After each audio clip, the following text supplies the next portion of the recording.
Welcome, friends. The only way to know Valentinus is to study his authentic fragments.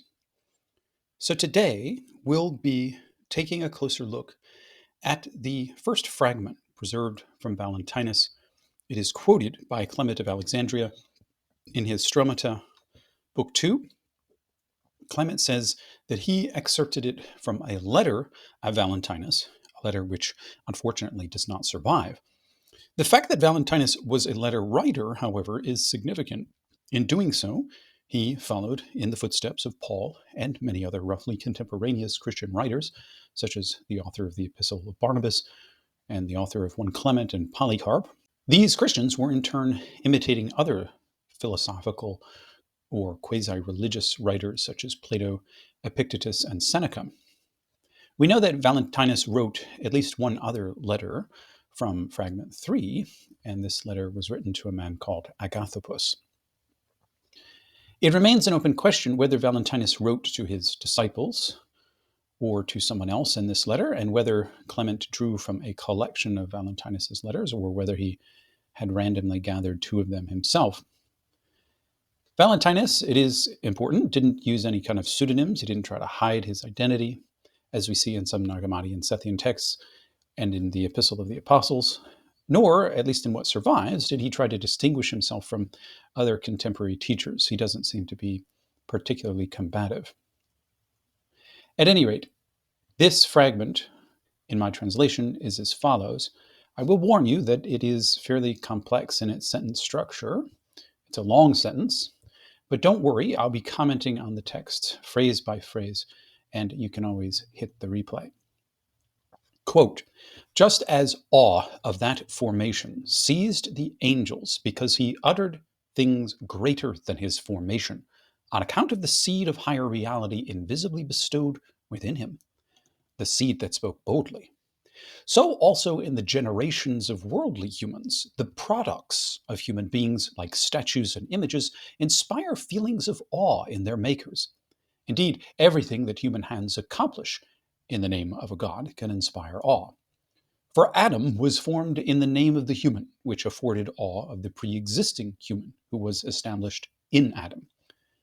Then the angels were shocked and quickly corrupted their product. I think that this fragment shows that Valentinus supported some common Jewish interpretations of Genesis. Here, the particular interpretation is that angels made the first human being, and perhaps other things. But certainly the first human being. And this is based, at least in part, on Genesis 1:26, where God says, let us make humanity. And according to a common Jewish interpretation, the us refers to the angels, who can be thought of as members of an unnamed divine council, or unnamed members of this council. These angels were with God in creation, and they correspond to the young gods in Plato's Timaeus 41 and 42, who create the mortal body of humanity as well as the mortal parts of the human soul. So there's nothing unorthodox either in Judaism or Platonism about the idea that God or the Creator had helpers who helped God create the world and humanity specifically. Philo, as we know, held this teaching because he believed that God couldn't be the cause of evil for his offspring, and as it turns out, human thoughts and deeds can become evil. Thus, the creation of the body and the soul had to, at least in part, be attributed to God's helpers or auxiliaries called powers. Now, Valentinus's whole fragment consists of a complex analogy derived from everyday life as it was lived in the Roman Empire of the early 2nd century. In this world, the cult statues of the gods housed in large temples were, in many cases, simply awesome and breathtaking, and people rightly gathered and stood in awe of them. This particular reality was brought home to me when I first saw the statue of Athena in the Tennessee Parthenon in Nashville. She's utterly massive, 40 feet or 10 meters tall, towering over her worshippers. Originally, she gleamed with ivory and gold. Standing at the feet of this statue, we truly get a sense of how puny and weak human beings are when face to face with the divine. Another common illustration of the majesty of cult statues in antiquity was the massive statue of Zeus made by Phidias. Phidias aimed to represent Homer's description of Zeus, according to which the simple nod of this god could cause all Olympus to shake to its foundations. This bearded wonder, if he were to arise from his throne, would burst with his head and barreled chest through the vaulted ceiling. The loss of these massive cult statues, deliberately made of imperishable material, is perhaps the greatest loss of ancient art from the Greco-Roman world.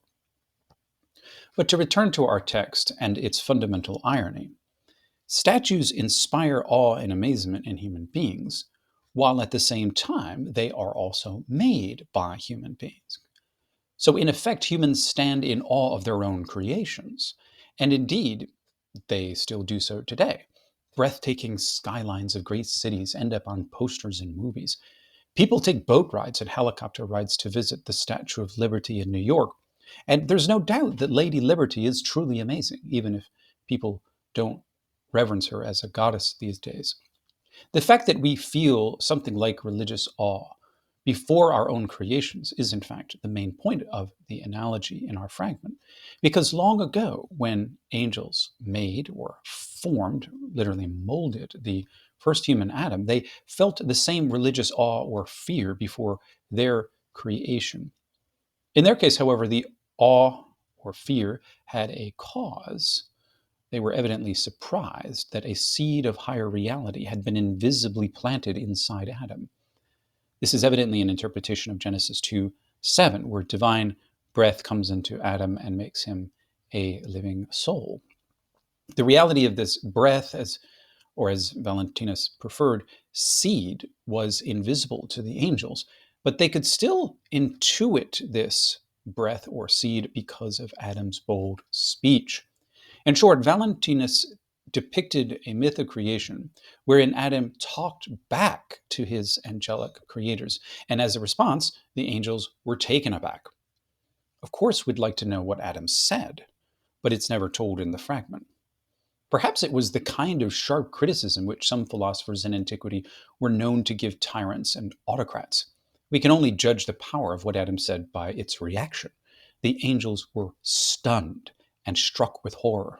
This is a true Frankenstein moment, because they thought they had created something inferior to them, a human soul. But this soul spoke back in words indicating that the creators of it were, ironically, inferior to their product. So, what is this seed of higher reality? Well, Valentinus explains that it's part of Adam's heavenly model. It comes from this model, the pre existent human.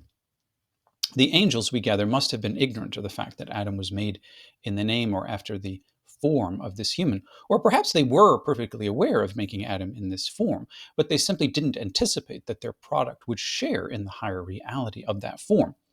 We simply don't know because we don't have the whole story. In my view, to have the seed of higher reality is to have the name of the pre-existent human. People stand in awe of images because they are constructed in the name of deities. To be in the name of something or of someone is in some way to represent that someone, to share their name, fame, and glory. Thus, Adam, by sharing the name of the God human, shared that human's glory and power, and that glory and power manifested in intelligent speech. Valentinus never says who the pre-existent human exactly is, but he must be God, or at least a prime manifestation of God. God, then, for Valentinus, would be human, the supreme and true human. Now, Plato spoke of a form of the human, and the Hermetic Poimandres says that God's child is a noetic human. Only the theory of a divine human can truly explain how we, as humans, can become human by being made after the image of God. Our image or model must be supremely and perfectly human. The product, us, is only human on a lower level. This means that God is, as it were, the Platonic form of humanity, and we're all made in that model. We're all based on that deathless and divine design. Logically, then, the angels should have worshipped God as God's seed spoke through Adam. They should have worshipped God in Adam, but they weren't, in this case, prepared to worship their own creation. In fact, however, Adam wasn't entirely their creation, since the angels didn't create the seed of higher reality, and they certainly didn't create the supreme human.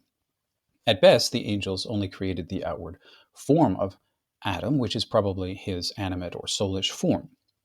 Perhaps Valentinus assumed what many Egyptians and Greeks of his time did, that the souls or spirits of gods came to dwell in their statues. Thus, people who venerate statues, just like those who venerate icons today, don't actually venerate the gold or material husk of the statue. They venerate the divinity seen in and through the icon, with not their physical but spiritual eyes. They worship the uncreated in and through a created form.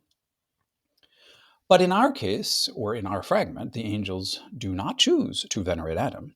Instead, they seek to destroy, corrupt, or hide him. The Greek word aphanidsto can mean all these things.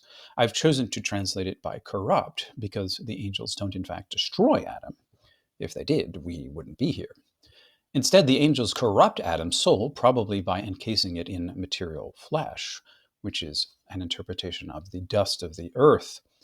In effect, this process hides the true human in Adam, and it hides the fact that Adam in his true self is in fact deathless because he participates or shares in the deathlessness or the deathless nature of the true human. But even if the angels only tried to hide Adam, their intent was manifestly hostile. So we're dealing here with angry and petty angels, angels whom we can probably call evil. Interestingly, Valentinus never says that these evil angels are subordinate to a chief creator who is himself evil. A centralized creator never appears in our fragment. We know from later Valentinian sources that the creator was typically not imagined to be evil, but ignorant. Nevertheless, Valentinus' teaching about evil angels here can still be classified as a form of negative demiurgy. The creators of humanity, at least the human body and soul, are bad, even if they are subordinate. Insofar as Valentinus accepted a theory of negative demiurgy, then he himself, though perhaps not his followers, can be classified as Gnostic. Perhaps Valentinus was inspired by the evil angel we see in the Epistle of Barnabas 9, verse 4, an angel who is said to rhetorically trick the Israelites into believing that God wanted them to cut a bit of flesh from the penises of their infants. Or perhaps Valentinus was thinking of the story we find in the life of Adam and Eve. According to this story, God makes Adam in his image and likeness, and Lucifer refuses to worship Adam because he considers himself to be prior and thus superior, and this results in the fall of the angels. Evil angels might also have been inspired by the water myth in the book of 1 Enoch, according to which evil angels lust after human women and teach them all kinds of wicked crafts. When Enoch warns these angels of God's judgment, they experience fear and trembling. In none of these stories, however, are angels depicted as the creators of Adam. So it's not clear that Valentinus depended on these stories. He could have been inspired by them. And furthermore, it's not clear that Valentinus depended on any coherent Gnostic or Sethian myth to come up with his particular interpretation of Genesis. In fact, it might have been the reverse, that later Sethians depended on the interpretations of Valentinus and his heirs. In Sethian texts, for instance, angels don't actually fear Adam. They become jealous of him when he stands up, and they are jealous because of Adam's superior intelligence, not because of his bold speech. In my view, Valentinus put forward an innovative interpretation of Genesis, combining several key ideas which had never previously been combined, such as the idea of Adam's bold speech and the fear of the angels. I, for my part, stand in awe of his creativity and his daring as a philosophically informed interpreter of Scripture. The quality of his thought and of his Greek is extraordinary, and I personally hope that one day we will recover his complete letter.